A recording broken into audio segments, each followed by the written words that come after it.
சுருக்கமான நேரத்திலே ஒரு சில விஷயங்களை மட்டும் இங்கு நான் தொட்டு செல்ல விரும்புகிறேன். கண்மணி ஸல்லல்லாஹு அலைஹி வஸல்லம் அவர்களுடைய முகத்தோற்றம் இருக்கிறதே, சுப்ஹானல்லாஹ், நேரடியாக பார்த்த எத்தனையோ நபித்தோழர்கள் ஸல்லல்லாஹு அலைஹி வஸல்லம் அவர்களுடைய முகத்தோற்றத்தை பற்றி நமக்கு அழகாக எடுத்துச் சொல்கிறார்கள். ஸல்லல்லாஹு அலைஹி வஸல்லம் அவர்கள் எவ்வளவு அழகான முகத்தோற்றம் உள்ளவர்களாக இருந்திருக்கிறார்கள். ஹஸ்ஸான் என்று சொல்லக்கூடிய ஸல்லல்லாஹு அலைஹி வஸல்லம் அவர்களுடைய காலத்திலே வாழ்ந்த ஒரு நபித்தோழர், மிகப்பெரிய ஒரு புலவர், ஒரு பொயர். அவர் ஒரு கவிதையில் சொல்கிறார், அஹ்ஸன மின்க லம் தர கத்து ஐனி வ அஜ்மல மின்க லம் தலிதின் நிசாஉ. நபியே, உங்களை விட அழகான ஒரு மனிதரை என்னுடைய வாழ்நாளில் நான் கண்ணால் கண்டதில்லை. மனிதர் ஆணோ பெண்ணோ, உங்களை விட அழகான ஒரு மனிதரை நான் கண்டதில்லை. உங்களை விட அழகான ஒருவரை எந்த ஒரு பெண்ணும் பெற்றதும் இல்லை.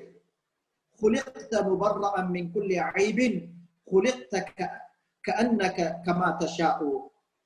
சொன்னார்கள், خُلِقْتَ مُبَرَّأً مِنْ كُلِّ عَيْبٍ, எந்தவித குறையும் மற்றவராக நீங்கள் படைக்கப்பட்டிருக்கிறீர்கள். நீங்கள் எப்படி படைக்கப்பட வேண்டும் என்று நீங்களே விரும்புகிறீர்களோ அதை போல படைக்கப்பட்டவரை போல இருக்கிறீர்கள் என்று புகழ்ந்துரைத்திருக்கிறார்கள். ஸல்லல்லாஹு அலைஹி வஸல்லம் அவர்களுடைய முகத்தை பற்றி, ஸல்லல்லாஹு அலைஹி வஸல்லம் அவர்களுடைய முடிகளை பற்றி, அவர்களுடைய கண் எப்படி இருந்தது, மூக்கு எப்படி இருந்தது, சஹாபாக்கள் வர்ணித்திருக்கிறார்கள். சொல்லுவார்கள், ஸல்லல்லாஹு அலைஹி வஸல்லம் அவர்களுடைய முகம் வெண்மையும் சிவப்பும் கலந்ததாக இருந்திருக்கிறது. சந்தோஷப்பட்டால் சந்திரனை போன்று நபி அவர்களுடைய முகம் பிரகாசிக்க கூடியதாக இருந்திருக்கிறது. ஒரு நபித்தோழர் சொல்கிறார், ஒரு தடவை நான் இரவு நேரம், ஃபுல் மூன் டே, அது ஒரு பூரண சந்திரன் வானத்திலே இருக்கிற ஒரு நாள் இரவு நேரம் நபி அவர்களை சந்திக்க நான் சென்றேன். ஸல்லல்லாஹு அலைஹி வஸல்லம் அவர்கள் ஒரு ஆடை அணிந்திருந்தார்கள். அதில் சிவப்பு கோடுகள் போடப்பட்ட ஒரு சோடி ஆடைகள் நபி அவர்கள் அணிந்திருந்தார்கள். நபி அவர்கள் எந்த அளவு பசுமையாக அழகாக இருந்தார்கள் என்றால், நான் சந்திரனை பார்த்தேன், பிறகு நபி அவர்களுடைய முகத்தை பார்த்தேன், மீண்டும் சந்திரனை பார்த்தேன், நபி அவர்களுடைய முகத்தை பார்த்தேன், மீண்டும் சந்திரனை பார்த்தேன். அல்லாஹ்வின் மீது ஆணையாக ஸல்லல்லாஹு அலைஹி வஸல்லம் அவர்கள் சந்திரனை விட அவர்களுடைய முகம் பிரகாசம் உள்ளதாகவும் அழகுள்ளதாகவும் வனப்புள்ளதாகவும் இருந்ததை நான் பார்த்தேன் என்பதாக அல்லாஹ்வின் மீது சத்தியமிட்டு சொல்கிறார்கள். சுப்ஹானல்லாஹ். ஸல்லல்லாஹு அலைஹி வஸல்லம் அவர்களுடைய முகம் வட்ட நிறமானதாக, வட்ட வடிவமானதாக இருந்திருக்கிறது. சதைப்பிடிப்புள்ளதாக இருந்திருக்கிறது. அவர்களுடைய கண் புருவங்கள் ஒரு வில்லை போன்று வளைந்திருந்திருக்கிறது. மிக கருமையான முடி. அவர்களுடைய கண்ணுடைய வெண்மை மிகவும் வெண்மையானதாகவும், கண்ணுடைய கருப்பு மிகவும் கருப்புள்ளதாகவும் இருந்திருக்கிறது. அவர்கள் சந்தோஷப்பட்டால் முகம் அப்படியே சிவந்து வெண்ணிறமாக, இஸ்தனார வஜ்ஹுஹு கல் கமர், சந்திரனை போன்று அவர்களுடைய முகம் பிரகாசிக்க ஆரம்பித்து விடும். ஸல்லல்லாஹு அலைஹி வஸல்லம் அவர்களுக்கு கோபம் ஏற்பட்டால் அவர்களுடைய முகங்கள் இங்கும் அங்குமாக சிவந்து விடும். ஒரு மாதுளம் பழத்தை உடைத்து அவருடைய மாதுளம் விதைகளை முகத்திலே பிழிந்தால் எப்படி சிவந்திருக்குமோ அது போன்று அவருடைய முகம் சிவந்துவிடும் என்று அவர்களுடைய கோபமான நிலைமை வர்ணிக்கப்பட்டிருக்கிறது. கோபமான நிலையில் ஸல்லல்லாஹு அலைஹி வஸல்லம் அவர்களுடைய கண் புருவங்களுக்கு இடையிலே ஒரு நரம்பு இருந்திருக்கிறது. அந்த கண் புருவங்களுக்கு இடையில் இருக்கிற நரம்பு குடைத்து விடும் என்று சஹாபாக்கள் சொல்லி இருக்கிறார்கள். நபி அவர்களுடைய பற்களில் இலேசான இடைவெளி இருந்திருக்கிறதே. தான் பேசுகிற பொழுது அந்த பற்களில் இருந்து, நாவுகளில் இருந்து ஒளி வெளிப்படுவதை நாம் பார்த்திருக்கிறோம் என்று சஹாபாக்கள் சொல்வார்கள். அடிக்கடி மிஸ்வாக் செய்யக்கூடிய, பல்லை சுத்தம் செய்யக்கூடிய பழக்கம் ஸல்லல்லாஹு அலைஹி வஸல்லம் அவர்களுக்கு இருந்திருக்கிறது. தன்னுடைய நெஞ்சில் அரைவாசி வரை நீளமான தாடி இருந்திருக்கிறது. மிகவும் கருமையான கருமுடிகள் அந்த தாடியை அலங்கரித்திருக்கிறது. ஸல்லல்லாஹு அலைஹி வஸல்லம் அவர்களுடைய மரண நேரத்திலே அவர்களுடைய தாடியில் சுமாராக வெறும் 17 நரைமுடிகள் தான் இருந்தது என்று நபித்தோழர்கள் சொல்லியிருக்கிறார்கள். அவர்களுடைய மூக்குடைய நுனிப்பகுதியில் ஒரு ஒளி பிரகாசித்த வண்ணமே இருந்து கொண்டிருக்கும். சஹாபாக்கள் வர்ணித்திருக்கிறார்கள். இன்னும் சில நபித்தோழர்கள், நாம் நபி அவர்களை ஏறிட்டு பார்ப்பதில்லை, நபி அவர்களை நாம், அதாவது ஸல்லல்லாஹு அலைஹி வஸல்லம் அவர்களை நாம் பார்வையை உயர்த்தி பார்க்க மாட்டோம், ஏனென்றால் எம்மால் அவர்களை பார்ப்பதற்கு கூட நமக்கு சக்தி இல்லை. அந்த அளவு கௌரவம் உள்ளத்திலே நிறைந்திருக்கிறது. ஒரு விதமான கௌரவம் கலந்த பயம். அதனால் ஸல்லல்லாஹு அலைஹி வஸல்லம் அவர்களை அதிகமான சஹாபாக்கள் வர்ணிக்க பின்வாங்கி இருந்திருக்கிறார்கள். சுப்ஹானல்லாஹ். ஸல்லல்லாஹு அலைஹி வஸல்லம் அவர்களுடைய ஒளியிலே ஒரு வித்தியாசமான, உடலிலே ஒரு வித்தியாசமான ஒளி இருந்திருக்கிறது. இரவு நேரத்தில் கூட ஸல்லல்லாஹு அலைஹி வஸல்லம் அவர்களுடைய உடல் ஒரு விதமான பிரகாசம் உடையதாக இருந்திருக்கிறது. அன்பார்ந்தவர்களே, ஒரு சஹீஹான ரிவாயத் அனஸ் இப்னு மாலிக் ரலியல்லாஹு அன்ஹு அவர்கள் சொல்லுகிறார்கள், நிச்சயமாக நான் நபி ஸல்லல்லாஹு அலைஹி வஸல்லம் அவர்களுக்கு எனது சிறு பராயத்தில் இருந்து ஸல்லல்லாஹு அலைஹி வஸல்லம் அவர்கள் மரணிக்கின்ற வரை நான் நபி அவர்களுக்கு ஊழியம் செய்திருந்திருக்கிறேன், நபி அவர்களுக்கு நான் ஹித்மத் செய்திருந்திருக்கிறேன். ஆனால் ஸல்லல்லாஹு அலைஹி வஸல்லம் அவர்களுடைய உள்ளம் கையை விட மிருதுவான பட்டாடையை நான் தொட்டதில்லை. எத்தனையோ விதம் விதமான பட்டாடைகளை நான் தொட்டு பார்த்திருக்கிறேன். பட்டாடை என்று சொல்லுகிற பொழுது அதனுடைய சாஃப்ட்னஸ், அதனுடைய மிருது, அது எங்களுக்கு தெரியும்.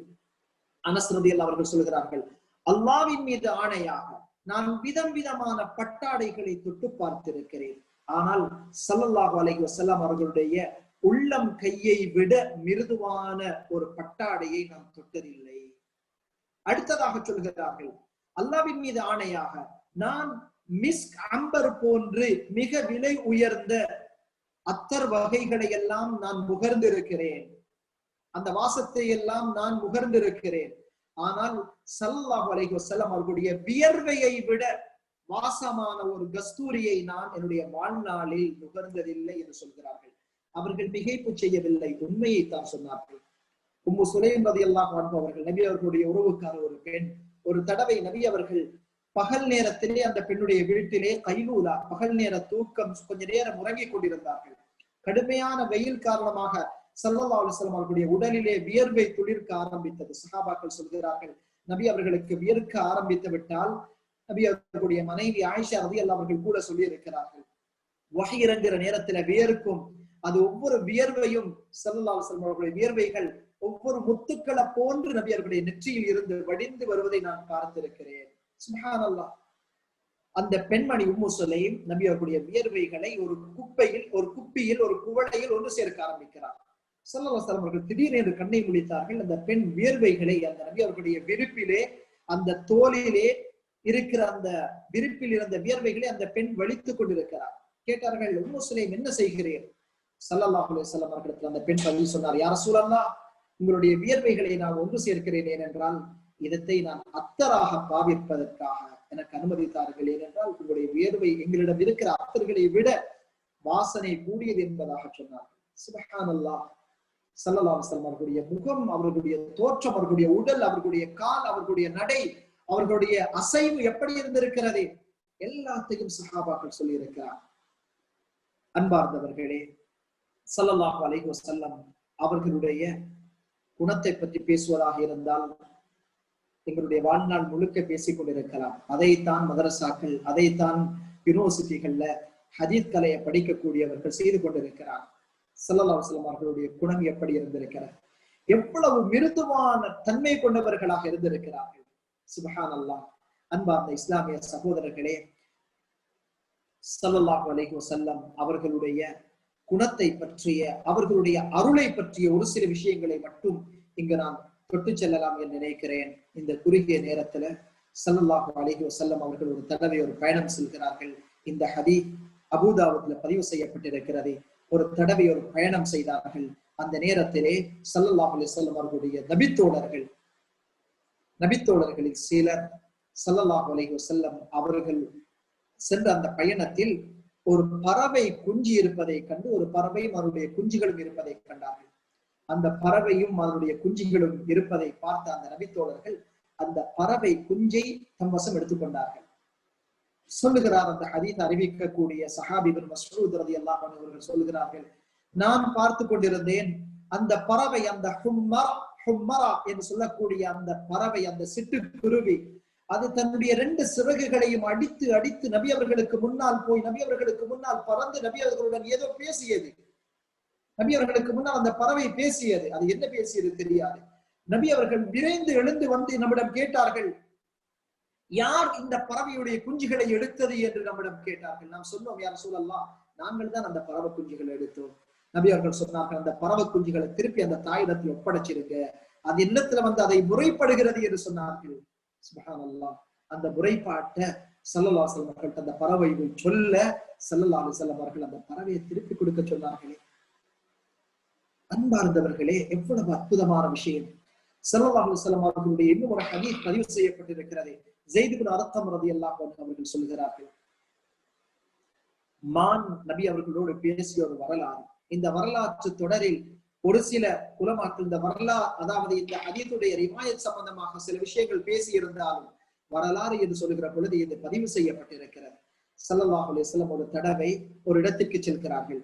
இடத்திற்கு செல்லக்கூடிய நேரத்திலே ஸல்லல்லாஹு அலைஹி வஸல்லம் அவர்கள் ஒரு வேடுவனை பார்க்கிறார்கள். நபி அவர்களுடைய அந்த பயணத்திலே ஸைத் இப்னு அர்கம் அவர்களும் இருக்கிறார். போன நேரத்துல பாலைவனத்துல ஒரு வேடுவனுடைய வலையில ஒரு மான் சிக்கி கொண்டது.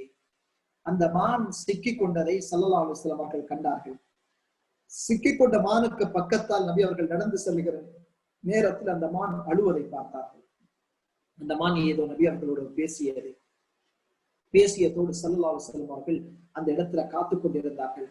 அந்த வலையை விதித்த வேடன் திரும்பி வந்தான். வந்த நேரத்துல ஸல்லல்லாஹு அலைஹி வஸல்லம் அவர்கள் அந்த வேடனத்துல சொன்னார்கள், இந்த மான் குட்டி என்று இருக்கிறது, இதற்கு சில குட்டிகள் இருக்கிறது, இந்த குட்டிகளுக்கு பால் கொடுத்து வருவதற்கு இந்த மான் அனுமதி கேட்கிறது, இந்த மானை விட்டுட்டு இந்த பால் கொடுத்துட்டு மீண்டும் இந்த இடத்துக்கு வரும் என்று சொன்னார்கள்.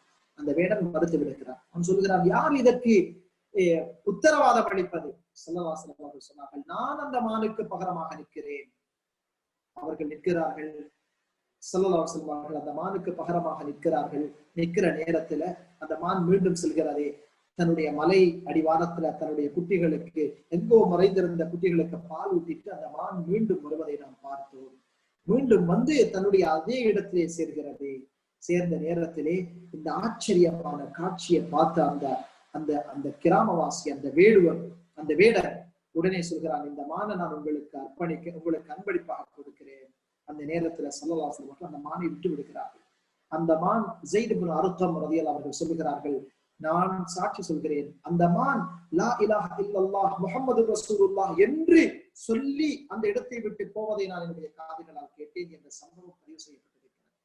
அன்பார்ந்தவர்களே, ஒரு தடவை மெலிந்த ஒரு ஒட்டகத்தை பார்க்கிறார்கள் ஸல்லல்லாஹு அலைஹி வஸல்லம் அவர்கள். அந்த ஒட்டகம் நபி அவர்களுக்கு முன்னால் வந்து 2 கண்களாலும் கண்ணீர் வடிந்த நிலையில் ஏதோ சொல்லிக் கொண்டிருந்தது.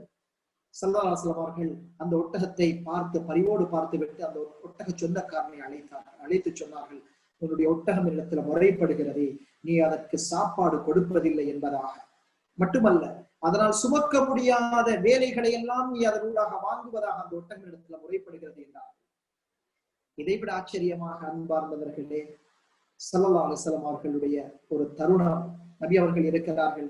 அந்த நேரத்திலே ஸல்லல்லாஹு அலைஹி வஸல்லம் அவர்கள் மதீனாவில் இருக்கிறார்கள். ஒரு அன்சாரி பெண்கள் ஒரு பெண் வந்து கேட்கிறார், யா ரசூலல்லாஹ், நீங்கள் வெள்ளிக்கிழமை தினங்களில் ஹுதுபா ஓதுவதற்காக ஒரு மிம்பரை பாவிக்கிறீர்கள்.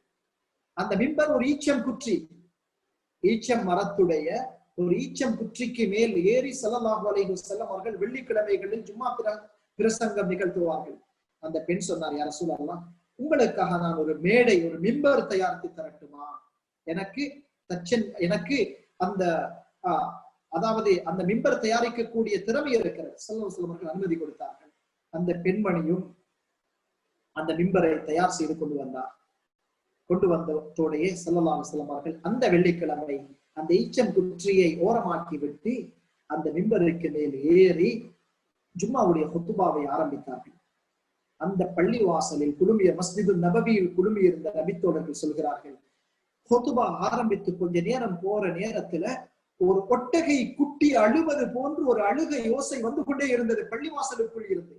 நாம் இங்கும் அங்குமாக திரும்பி பார்த்தோம், எங்கிருந்து இந்த சத்தம் வருகிறது? ஒரு ஒட்டக குட்டி தன்னுடைய தாயை தேடி கதறுவதை போன்று ஒரு அழுகை ஓசை எங்களுக்கு கேட்டது. சொல்கிறார்கள், அந்த அழுகை ஓசை கேட்டதோடையே ஸல்லல்லாஹு அலைஹி வஸல்லம் அவர்கள் அந்த மெம்பர்ல இருந்து இறங்கினார்கள். இறங்கி வந்து அந்த ஓரமாக வைக்கப்பட்டிருந்த அந்த ஈச்சம் குற்றி, இவ்வளவு நாளும் மெம்பராக இருந்த நபி அவர்களை சுமந்திருந்த அந்த ஈச்சம் குற்றிக்கு கிட்ட போய் அந்த ஈச்சம் குற்றியை தன்னோடு அணைத்துக் கொண்டார்கள். அணைத்ததோடையே அவருடைய சத்தம் அப்படியே மங்கி போகிறது. சத்தம் அப்படியே குறைஞ்சது, ஆறுதல் அடைஞ்சது. அன்பார்ந்தவர்களே, ஸல்லல்லாஹு அலைஹி வஸல்லம் அவர்களை பார்ப்பதற்காக, அவர்களை சுமப்பதற்காக, அவர்களுடைய மேனி தன்னோடு பட வேண்டும் என்பதற்காக உயிருள்ள பொருட்கள் மட்டுமல்ல, உயிரற்ற திண்ம பொருட்கள் கூட நபி அவர்களோடு காதல் வைத்திருக்கிறது, ஆசை வைத்திருக்கிறது, அன்பு வைத்திருக்கிறது. நபி அவர்களுடைய பிரிவால் வருத்தப்பட்டிருக்கிறது, அழுது இருக்கிறது. ஒரு ஒட்டக குட்டிய போல அழுகிற சத்தம் முழு பள்ளிவாசல் இருக்கிற சஹாபாக்களுக்கு கேட்டிருக்கிறது என்றால் எப்படிப்பட்ட அருள் நிறைந்த ஒரு உன்னத தூதராக இருந்திருப்பார். ஸல்லல்லாஹு அலைஹி வஸல்லம் அவர்கள் சொன்ன ஹதீஸ் முஸ்லிம் ஷரீஃப்ல பதிவு செய்யப்பட்டிருக்கிறது. எனக்கு ஒரு கல்லை தெரியும், மக்காவிலே நான் நடந்து போற நேரத்துல, நுபுவத்துக்கு முன்னால நான் நடந்து போற நேரத்துல ஒரு மலை கல், ஒரு சிறிய குன்று, அந்த கல் குன்று எனக்கு சலாம் சொல்லும். நபி அவர்களை பார்த்து மலைகள் சலாம் சொல்லும். இதைத்தான் அல்லாஹ் தஆலா குர்ஆன்ல வமா அர்ஸல்னாக இல்லா ரஹ்மத்தல் லில் ஆலமீன், நபியே உம்மை அகிலத்தாருக்கு அருளாகத்தான் நாம் அனுப்பி வைத்திருக்கிறோம் என்று அல்லாஹ் தஆலா குர்ஆன்ல சொல்லி இருக்கிறான். அன்பார்ந்தவர்களே, அந்த ரஹ்மத்தான நபி பிறந்த ஒரு காலம் இது. அவர்களை பத்தி பேசுவதாக இருந்தால் இரவு பகலாக பேசுவது ஒரு புறம் இருக்க, அவர்களை பத்தி இன்று வரைக்கும் எத்தனை பல்லாயிரம் கிதாபுகள் அவர்களுடைய வாழ்க்கை வரலாறு சம்பந்தமாக எழுதப்பட்டிருக்கிறது. அன்பார்ந்தவர்களே, மீண்டும் நான் ஆரம்பத்திலே சொன்ன வசனத்தை சொல்லி நிறைவு செய்யலாம் என்று நினைக்கிறேன். அந்த நபியை நமக்கு உலகத்துலதான் காண கிடைக்கல. அந்த நபியுடைய தோழமையில உலகத்துலதான் நமக்கு இருக்க கிடைக்கல.